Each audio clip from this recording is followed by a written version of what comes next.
Hai semuanya, apa kabar? Semoga selalu dalam keadaan sehat ya. Hari ini kita akan membahas tentang teks prosedur. Apa sih itu teks prosedur? Simak terus videonya ya. Pengertian dari teks prosedur adalah teks yang berisi langkah-langkah atau tahapan-tahapan yang harus ditempuh untuk mencapai suatu tujuan.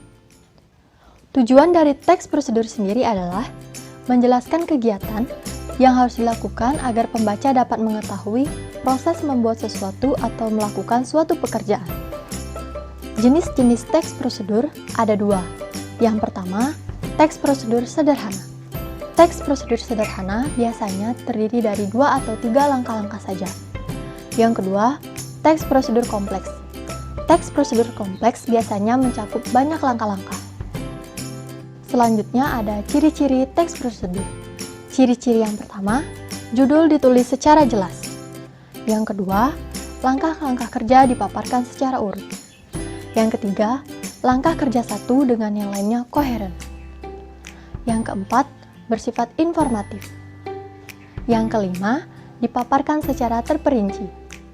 Yang keenam, bersifat objektif. Yang ketujuh, bersifat universal. Dan yang terakhir, bersifat aktual, akurat, dan logis. Struktur teks prosedur terdiri dari 3 bagian. Yang pertama, tujuan. Bagian ini menunjukkan hal yang akan dipaparkan dalam teks. Yang kedua, langkah-langkah atau petunjuk. Bagian ini berisi langkah-langkah melakukan sesuatu. Yang ketiga, ada penegasan ulang. Bagian ini berisi simpulan dari prosedur kerja. Selanjutnya ada kaidah kebahasaan teks prosedur. Yang pertama, kata kerja imperatif. Kalimat ini berfungsi untuk menyusun langkah-langkah. Yang kedua, deklaratif atau pernyataan. Kalimat ini berfungsi pada bagian tujuan. Yang ketiga, interrogatif atau pertanyaan. Kalimat ini berfungsi menghubungkan pengantar tujuan dengan langkah-langkah. Yang keempat, menggunakan urutan langkah-langkah.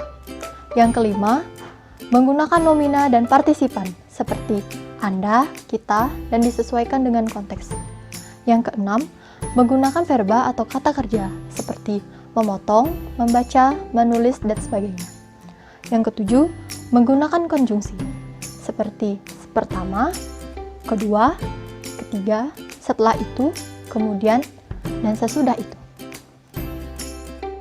Berikut ini contoh teks prosedur sederhana cara mematikan laptop. Yang pertama, tutup semua program yang aktif.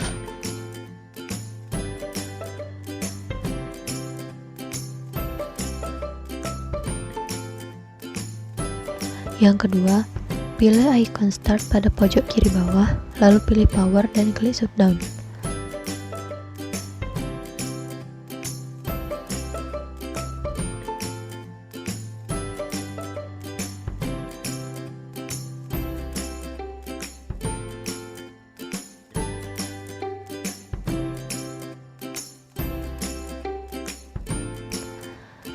Dan yang terakhir, tunggu hingga layar monitor benar-benar mati. Nah, mudah bukan mempelajari tentang teks prosedur? Dengan belajar bersama, semuanya menjadi lebih mudah.